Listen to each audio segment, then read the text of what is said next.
अस्सलाम वालेकुम konnichiwa, hello, this is Arif और मैं इस वक्त जापान से, आप देख सकते हैं बहुत प्यारा जो है वो पीछे मौसम बना हुआ है और सूरज भी है, बादल भी हैं और समर जो है यहाँ पे स्टार्ट हो रही है। आज की जो वीडियो है, जिस तरह बहुत ज़्यादा कमेंट्स मैंने पहले बताया था मुझे आ रहे हैं कि जापान का जो स्टूडेंट वीज़ा है, जो लैंग्वेज स्कूल स्टूडेंट वीज़ा है, यानी जिसमें लोग जो हैं वो एज अ स्टूडेंट यहाँ पे लैंग्वेज के पढ़ने आते हैं, तकरीबन 1 साल 3 महीने या 1 साल 6 महीने यहाँ पढ़ते हैं और इसके बाद जो है वो लैंग्वेज की यहाँ सर्टिफिकेशन लेते हैं और इसके बाद बहुत अच्छी अच्छी कंपनीज़ में जॉब करते हैं। ऑफ कोर्स जब ज़बान आ जाती है तो फिर जॉब तो यहाँ मसला ही नहीं है। तो उसके लिए जो बैंक स्टेटमेंट है उसके ऊपर मुझे जो है वो कहा गया है कि आप बनाएं कि बैंक स्टेटमेंट कैसी होनी चाहिए, कितने महीनों की होनी चाहिए, मिनिमम अमाउंट कितनी होनी चाहिए और कौन सी गलतियां जो हैं वो अक्सर लोग करते हैं जो हमें नहीं करनी चाहिए। तो मैं क्विकली जो है वो आपको बता देता हूँ। बैंक स्टेटमेंट, बाकी डॉक्यूमेंट्स मैंने पहले वीडियो बनाई है, वो नॉर्मली वही होते हैं जो पाकिस्तान में आपको आइडिया है, आपकी डिग्रीज़ हो गई, आपके FRC हो गया, नादरा से डॉक्यूमेंट्स हो गए, वालिद का सर्टिफिकेट वो हो गया, ID कार्ड हो गया, ये तो बुनियादी डॉक्यूमेंट्स सबके पास होते हैं। जो की चीज़ है, जो डिफरेंस क्रिएट करती है इस सारे प्रोसेस में, वो होती है आपकी बैंक स्टेटमेंट। बैंक स्टेटमेंट जो है वो मिनिमम इस वक्त जो स्कूल्स यहाँ पे जितने भी हैं जो रिक्वायर करते हैं वो है तकरीबन कोई 42 लाख रुपए पाकिस्तानी की होनी चाहिए।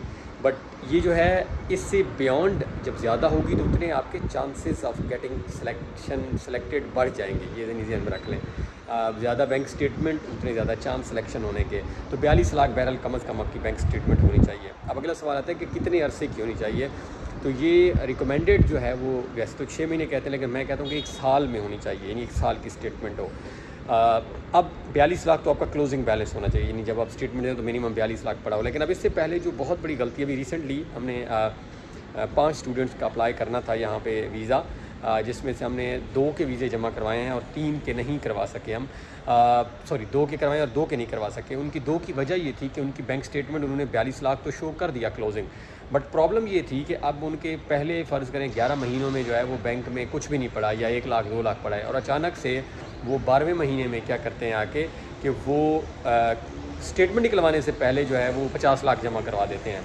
तो अब ये जस्टिफाइड नहीं है। यहाँ पे जब इमिग्रेशन में जब स्कूल आपका केस तैयार या स्कूल केस तैयार करते हैं और उनका स्कूल का अपना एक इमेज होता है, तो वो खुद डर जाते हैं कि यार ये कैसे हम जस्टिफाई करेंगे कि हम यानी इस अमाउंट को कि ये इस बंदे में अकाउंट में कुछ भी नहीं है और अचानक से जो है वो इसके पास यानी 50 लाख रुपये आ गया है। तो ये जो है वो एक बुनियादी यहाँ पे जो गलती करते हैं, और हमने जो स्कूल है उन्होंने स्टूडेंट्स का वीज़ा जो है वो आगे परसू नहीं किया, उन्होंने वहाँ पे स्टॉप कर दिया है। तो आप भी जो है ये प्लीज़ इस गलती को ना करें। अगर आपने बैंक स्टेटमेंट आपका प्लान है तो बहुत इंपॉर्टेंट है, तो अभी से जो है वो पैरेलल आप आहिस्ता आहिस्ता स्टार्ट कर दें, यानी पैसे निकलवाएं डालें, निकलवाएं डालें। किसी दोस्त को कहें यार मुझे भेज दो, मैं आपको 10 दिन बाद वापस भेज दूँगा, या मतलब बैंक को थोड़ा सा स्टेटमेंट को जो है वो चलाते रहें ताकि ये लगे कि आपके पैसे आ रहे हैं जा रहे हैं। ये तो एक चीज़ हो गई। अब बैंक स्टेटमेंट किन की होनी चाहिए?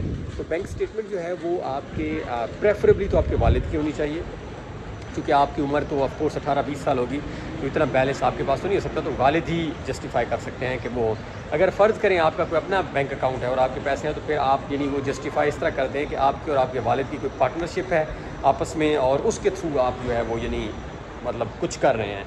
तो ये एक सेकंड जो है ना वो वे हो सकता है, तो इसको भी ध्यान में रखें कि वालिद की बैंक, और या ब्लड रिलेशन जो है वो लास्ट सिनेरियो में भाई आपके काम आ सकते हैं। फ़र्ज़ करें वालिद, अब बहुत सारे ऐसे केसेस हैं हमारे पास वहाँ पे जहाँ पे वालिद का अकाउंट नहीं होता, बच्चे का अपना नहीं होता, तो फिर किसी भाई का हम अकाउंट जो है वो यूज़ कर सकते हैं। तो बहरहाल इन पॉइंट्स को बैंक स्टेटमेंट में कम से कम ये चीज़ें आप अपनी ज़रूर पूरी करें। और जापान आएँ, ज़रूर आएँ, लैंग्वेज स्टूडेंट आएँ। जब यहाँ ज़बान आ जाती है तो यहाँ पर नौकरियाँ हैं, जॉब्स ही जॉब्स हैं आपके लिए। पाकिस्तान के हालात तो आपके सामने हैं। तो आई होप कि ये वीडियो आपको पसंद आएगी। प्लीज़ इसको शेयर करें और अपना ख्याल रखें। अल्लाह हाफ़िज़।